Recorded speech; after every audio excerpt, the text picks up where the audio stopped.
Welcome, everybody, to the PHDJ podcast. My name is Mike. What's up? It's Joe Bunn.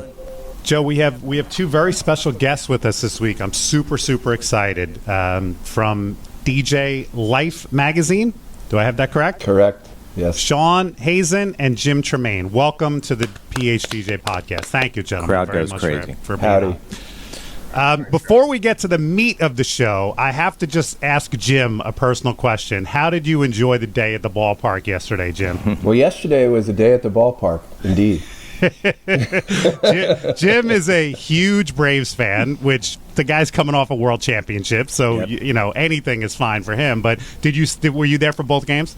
Yeah, I was there from the first inning to the last inning. Jim went out to Citi Field yesterday and saw my Mets sweep their second doubleheader of the season. Oh, but Mike, I must ask you a question about that. Go ahead. What is today's date? May the 4th, May which 4th. I'm so it's the Star Wars geek day of all days. May 4th means it's only 5 weeks into the season. Oh no! Believe me, Jim, I'm well aware. All this, I've been a Mets fan my whole life. I'm well aware that this is just the Mets setting me up for worse failure. I don't have to say another word. You know more than I do. You have to, as a Met fan, you have to celebrate your minor victories, especially early in the season. And the funny thing is, Joe and I have been doing this podcast for 5 years. Up until a month ago, and Joe's not a big baseball fan, so I'm not selling you out, but Joe had never heard of a doubleheader.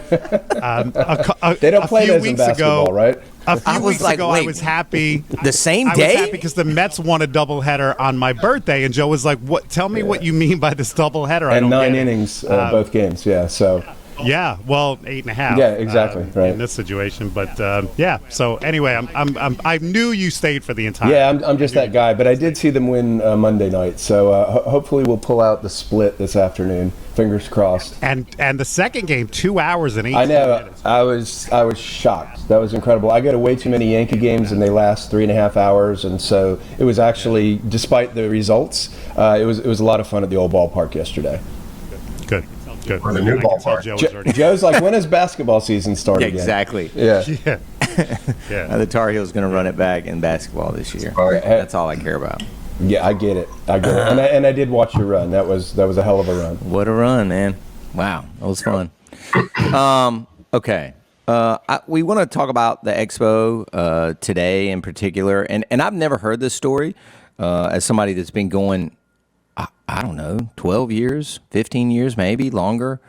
I think it's the first place I ever spoke publicly. So either of you, I mean, I guess Jim, really you, walk us back through the history of the conference or the Expo, how it started, why it started, how you got people to come, you know, what year was that? Like, yeah, take us back in time a little bit. Yeah, the short version of the story is this. The DJ Expo began in 1990 as a trade show to support the entire DJ industry. The DJ industry had not really been defined yet. It was sort of all over the map in terms of different types of DJs, how DJ equipment was sold. And the founder of DJ Times magazine, the late Vinny Testa, decided this industry needs to be defined, and I'm just the guy to do it. And so in 1990, we did our first show at Merv Griffin's Resorts. And yeah, remember, I mean, Resorts is still there. And Mike will obviously remember his former employers, Star DJs. Star DJs had a outsized impact on that show. And, you know, as a young fella who had just moved up from Georgia, you know, it was a little shocking to see such incredibly large personalities going at it. But I also got to meet a lot of the hip hop people and the house music people, and I realized very quickly that there was a commonality between all of it, and Vinny realized that as well. So we started to do shows around the country. We did we did 5 in California, 3 in LA, 2 in San Francisco. We did 1 in Chicago. We did 1 in Orlando. And then in 1994, we decided, let's do 1 show a year, and let's put it in the place where most of the DJs are, where the prices are the highest, and a place that people can get to. And so that was the thing about Atlantic City that made a lot of sense. People on the East Coast seem to have no problem driving several hours, unlike the West Coast. It's just not the same kind of culture. The DJ culture is a little different. And so we started doing it every year in AC, starting in '94, I believe. And we moved it around to several properties. It grew and grew. We like to believe that it became a place where the top DJs and especially a lot of the top mobile DJs come and network and exchange ideas. We've been doing 30 seminars the entire time we've run the show. We have the largest exhibit hall for a DJ specific show, and then at night we've had any number of big acts perform. We've been fortunate to have, in the very first show, we had CNC Music Factory's very first show they ever did. We had, Lady Gaga one year. Just a slew of names. We've also had a ton of great keynote speakers, legendary people from Jazzy Jeff to the late Jam Master Jay, et cetera, and we've been very fortunate for part of it is the enthusiasm of the DJs, which we really feel is genuine pulse of the show. It really is. People come there to meet folks, get new ideas, but also reconnect with people that they find inspiring. And I'm not blowing too much smoke, but Joe and Mike, you guys have contributed mightily, and Mike for years and years hosted several of our events, and they're still going on to this day. And I will always salute Mike for all of his efforts. It was a hell of a lot of work, and I think that's how I know Mike. Yeah, it's through the Expo. And you know what, Jim? That's how a lot of DJs know me. And as much as I feel like I contributed to the show, I think giving me that platform contributed to me getting some kind of stature, or whatever I have in the industry. Legendary stature. Yes. Thank you, Joe. Yeah. What year were you in Orlando? We were there, and the reason I remember this is because we were playing the Pirates in the NLCS. Of course, that's that. Yeah, I'm that guy. This. I don't know. I'm weird that way. It was October of '91. All right, so I'm a 25-year-old DJ at that point, still thinking to myself, this DJ thing is cool, but it's about time I find a career. And I went to that show, and it was the first time I said, this might be the career, Mike, because it's the first I had up until that point, I had 3 years experience with star DJs, and we were an impressive company, but I still lived within the cocoon of one company. I didn't really know how big this industry could possibly be. And then going down to Orlando and seeing manufacturers, set up trade booths for us and seminars about things that was really my first eye-opener to this could be a career. And I think about that whenever I speak at a convention, whenever I've presented for you guys for the Expo, I think to myself, there are some newbies in the seats this year that are probably at that same point in their life that they're going, is this going to be a thing, or is this going to be a temporary thing? And I think a big part of what you guys do every summer is probably solidify a lot of young people to go, yeah, this could be my... Yeah, we love those stories. In fact, I love it when I have somebody who sort of achieves a status enough to where they're, a thought leader, or they have specific ideas about a particular topic, and I put them on a seminar, and they will say, I was just like you guys out there. I was sitting out there in the audience taking notes, making a decision. Is this for me?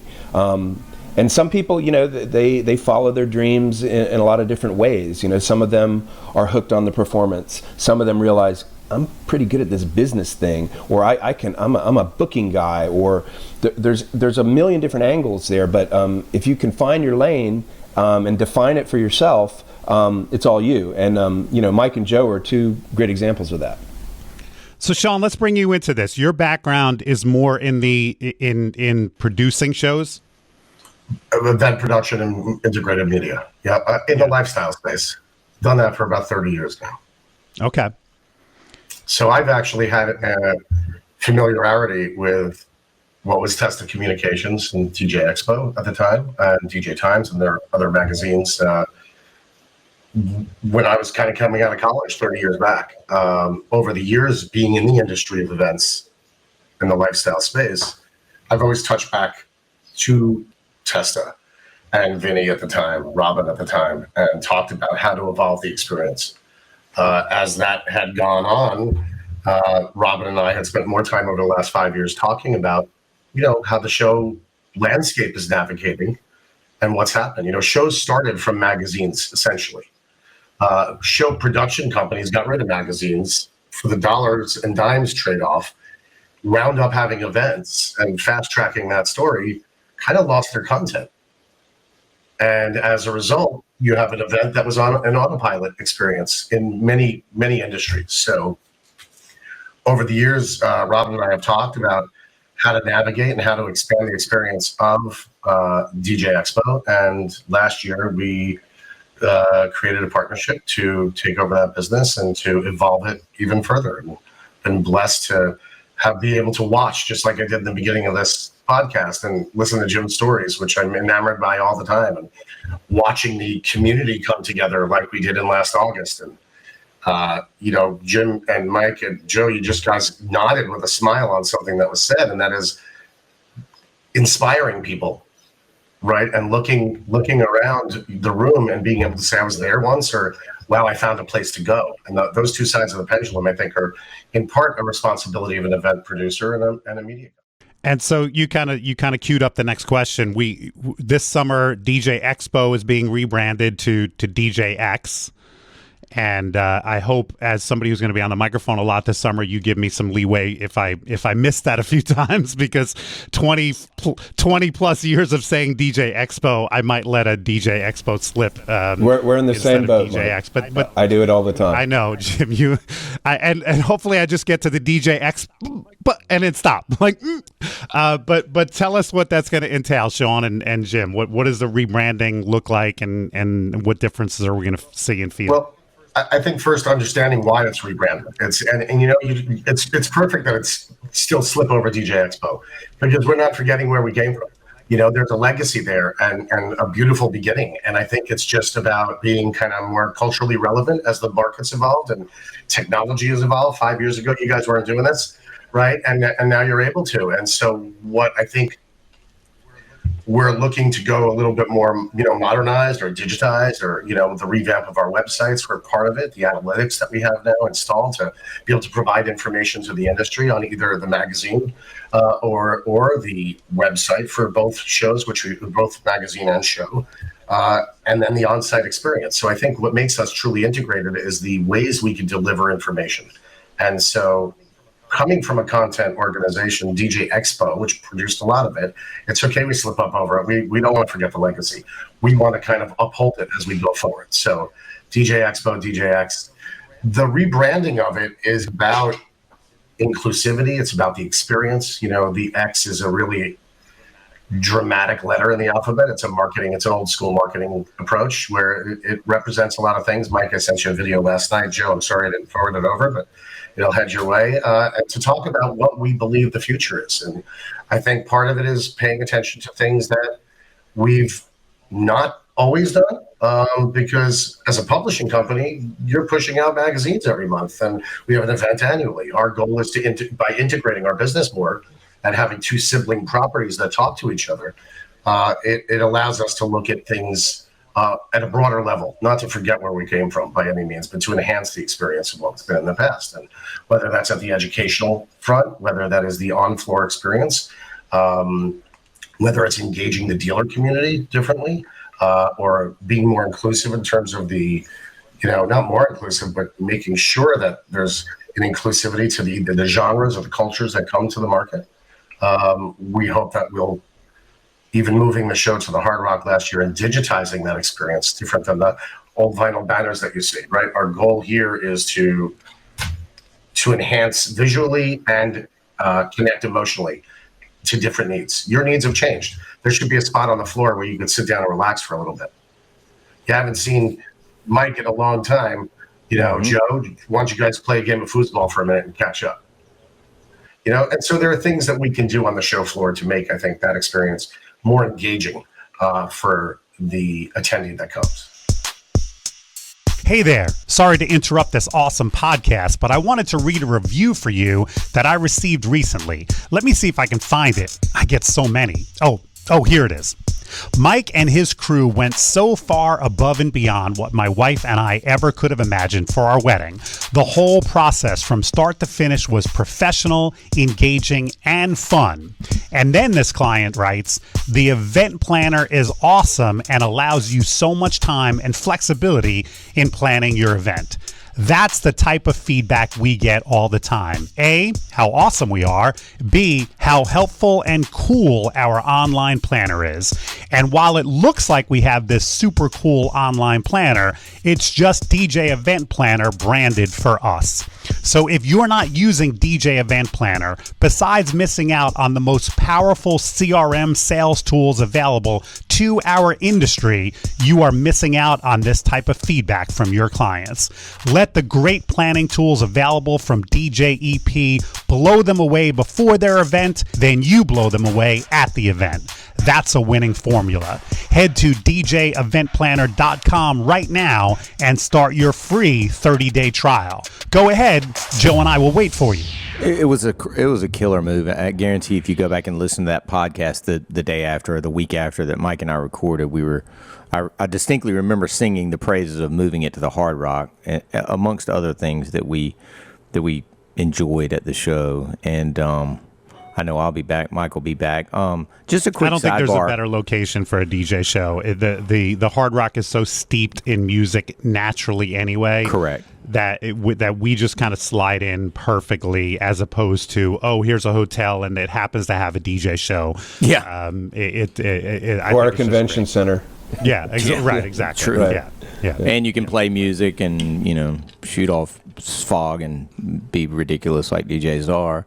Just a sidebar on the magazine real quick. I get it in the, I guess, email form or whatever, and I'll just give a shameless plug to the magazine. It's really good. Like, I'll flip through the articles.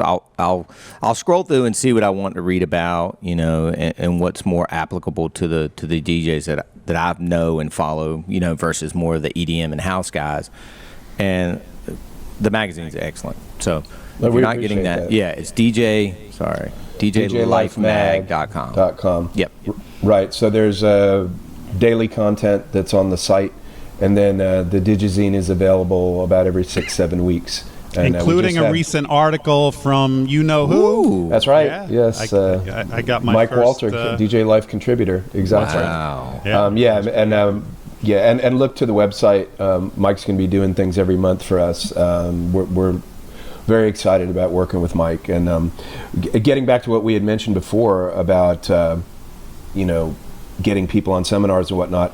Mike was one of those people that I felt I could trust, and he's smart, he's motivated, he's a lot of these things, but there's an element of trust you have to have with DJs, and it goes with putting on the educational seminars and also working with them as contributors in any capacity. And not everybody can write, not everybody can DJ, but I'll tell you what, when I find somebody who can do both, I go in, and I don't let go. Yep. While we're talking about the education, Jim, I have long had to defend DJ Times, DJ Expo, because some people will say to me, it's a gear show and education is secondary. And as somebody who's involved in the education, I usually bristle about that and push back and make an argument that that's not the case. I think the education is extremely important there. As you said, 30 seminars, you pretty much cover everything. I mean, I've always said the Tuesday afternoon at DJ Expo with the back-to-back mitzvah seminar and game seminar is worth the price of admission for any DJ attending. And then on top of that, have you ever heard that? And if so or not, what is your pushback to that it's more of a gear show than an education My pushback would be maybe they should actually walk the show. There we go. I don't know. Yeah. I've only been doing this 32 years, so I couldn't possibly know what I'm doing. But yeah, I don't know. We do. It's a heavily curated educational slate. Yeah. It touches on actually a good half or more than half are mobile specific, because let's face it, mobiles have most of the buying power in this industry, and we realize that. We recognize that, and we want them to come back. We want them to experience the show and enjoy it, and tell their competitors, tell everyone, come to the show. But after doing the show so many years, we understand the breakdown. I mean, there's really three components. There is an exhibition hall, which, I mean, it's next to NAMM, it's probably the biggest DJ specific. It is the biggest DJ. It's the biggest, Jim. I said somebody who goes to every other show, NAMM is the only thing. Yeah, and NAMM is a totally different animal. But that's crazy. Yeah, and it is not for DJs, and it is not for end users. Our show is for DJs and for end users. So. Yes, we have 3 days of exhibits. We have the 30 seminars that run over 4 days, and then we have the evening events. Yeah, we have the evening events, which allow people to network. It allows our sponsors to get more intimate with their audience. I don't know. Let me step in. Instead of you defending you, I'll tell you why it is the way it is, or where that misconception comes from. It's easy from a non-New Jerseyite or whatever y'all call yourself. You're not from New Jersey? No, you can't tell from the this. triangle. The triangle. Yeah. So it is because, as you said at the top of the show, you can, and most people do, drive to that show. And when they drive to that show from New York, Philadelphia, New Jersey, New England, Rhode Island, Canada, North Carolina. Ohio, I know shitloads of DJs that drive up from North Carolina. You leave with gear versus something in Las Vegas. Not many people live around Las Vegas and are able to drive in. So many people will literally pull up to the, I'm thinking of the different venues along the way, the kind of circular driveway outside the convention center, and you'll see them packing their cars and vans and branded vehicles with gear. And those manufacturers love to sell to those people right there off the showroom floor. I saw Jay from Pioneer shoveling those Virgil Abloh special edition controllers. I mean, right over hand over fist last year. People taking them right out of there, putting them in their car, and taking them back to wherever they came from. And we love the equipment impulse buy. Yeah. And that's why, because most people don't sell on the showroom floor because nobody wants to put that stuff on a plane. That's just my 2 cents. I would also add to that, the nightlife is so good party, that it makes people stay out late and thus sometimes oversleep and either miss the seminars. That's your own damn fault, right? Or show up in the seminar. I have seen DJs being taken up to their room on luggage carts. Mm-hmm. It has happened before. But, but we encourage everyone, to party safely.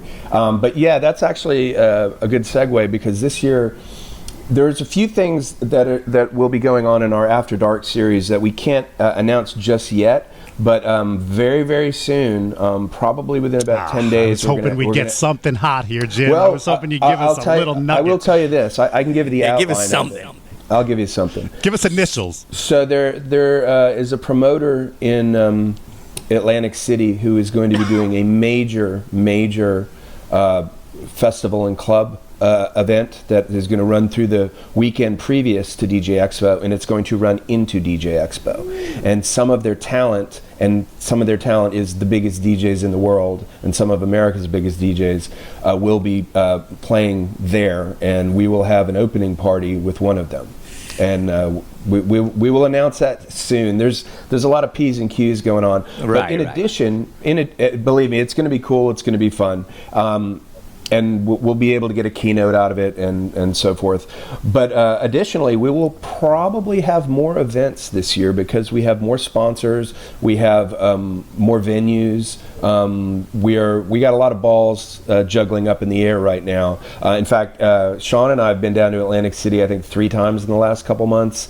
We're having a lot of meetings. The mobiles are going to be happy to know, and we can announce this, that our mobile party on Wednesday night that Jake Jacobson and Michael Evers handle will be back at Boogie. Well, yeah, and they do a great job as well, taking over from the Mike Walter legacy.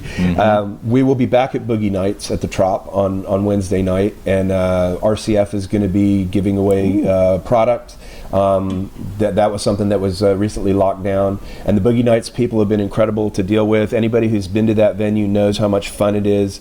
It's a great club. It's very it's themed out 70s, 80s. They have all kinds. It's almost like I don't know, like 70s Disneyland kind of thing. It's a lot of fun, and it's very engaging, and they're an incredibly great organization to work with. So that will be happening definitely on the Wednesday night. And stay tuned. Here's my shameless plug. Stay tuned to DJXshow.com, and you will see all the latest.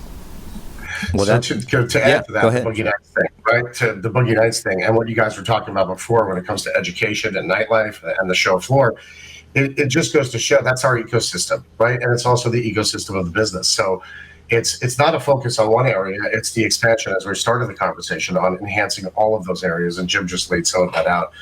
Aside from the match culturally that Boogie Nights provides in the mobile community, I think it's also really what we are at Hazan Media, and that is, there's that air of inclusivity. It's one of the few clubs in the country where you'll get a 92-year-old guy dancing on the floor, and we saw that last week, every night, as well as these young people. And so there's, to you guys talking and being leaders in the business in terms of how you started and looking back and lending your hand to others, there's this inspiration thing that happens. And that's, I think, a core focus of that, what creating community is about, and that's our goal, right? And so we try to live that every day.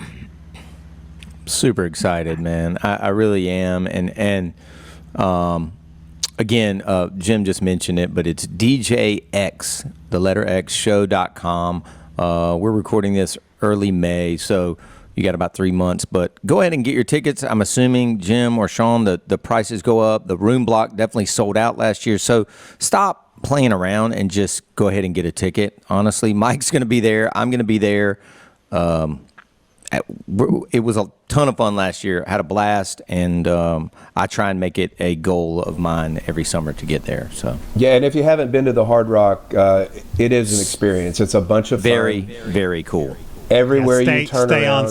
Stay on site. Get a room there. You're always better off staying at the host hotel. But yes, please don't do the Airbnb or stay off property. You're never going to make it over there. Please, Hard Rock is cool. Everywhere you go, they're playing music, videos on every wall. It is an experience. And please. it's on the boardwalk, folks. You can walk anywhere you need to, right from the Hard Rock. Truth. And great sound and tech, but really just to get back to the basics of making that move, we've created with them the best health and safety, safe and sound system you could find in America. It is well above industry standards. That is one of the primary reason we made that shift. It's absolutely incredible, the technology and the opportunities that are there. And obviously our first goal is the safety and health of everybody in the industry. Yeah, I remember the last summer, the week after Expo, I was like, "Oh, please don't be a super spreader event, please." And there really wasn't, Jim. Unless I missed anything. Yeah, I'm sure you guys had the same feeling, and there wasn't. So I applaud you guys. Number one for going through with it last year when everything was so tumultuous. Ironically, it's so funny that you said that, Mike, because my intentions were, and I even told Mike this, I was like, I'm going to leave here. I'm going to Mexico by myself. I'm going to just hang out for a few more days. And Mike's like, man, I love that. And I woke up the morning I was supposed to fly out, and I had shaken 47,000 hands, taken 100 pictures, been in the club with people standing on my shoulders. And I was like, I know I'm going to get to Mexico. They're going to test me, and I'm going to get stuck there. You're not going to be able to leave. Yeah, exactly. And it had happened to a friend of mine in the Dominican Republic the week before. He was stuck down there for 10, 12 days in his room, and I was like, and I bailed that morning. But shout out to you guys for putting on the show in such a rocky climate. I just feel like it's if you got through last year, you can get through anything. This year is going to be incredible. So DJXshow.com. Everybody listening to this, please just go ahead and get a ticket and come. We're going to have a killer party this summer. Couldn't have said it better, Joe. Thanks. Any last words, gentlemen? We appreciate the platform here today. We hope DJs of any stripe, whether you're a mobile, a club, karaoke, streamer, upstart, scratch jock, aspiring remixer, producer, we believe we have something there for you, whether it's in the education or the evening events or the show floor. The other side of it is, if you do come to DJX, don't be shy. Go ahead and talk to people. If you see somebody that you think has some solutions for you, step to them, give them a card, talk to them. And again, we've been very fortunate that folks like Joe and Mike and some other people in the industry have really opened their hearts to the rest of the industry. And they're very giving, and there's a lot of back and forth. And DJ Expo is really the forum for that, where there's nothing like being able to sit in a room with human beings and actually talk to them and look them in the eye. We still believe in the trade show, and we believe we're going to be in Atlantic City for years to come. Preach. I do too. Awesome. And we will see you guys there. Thank you all for being on. And thanks. Just a reminder, when you're driving to Atlantic City, I'm literally off the highway. You could pop in anytime and have lunch or say hello. That's true. Jersey Shore, baby. Heading down. I'm talking to Mike about possibly going up the day before the show and doing a wedding with him, and then driving Do that. in. I got a wedding that Sunday night, Joe. I'd love to have you work. Amazing. That'd be great.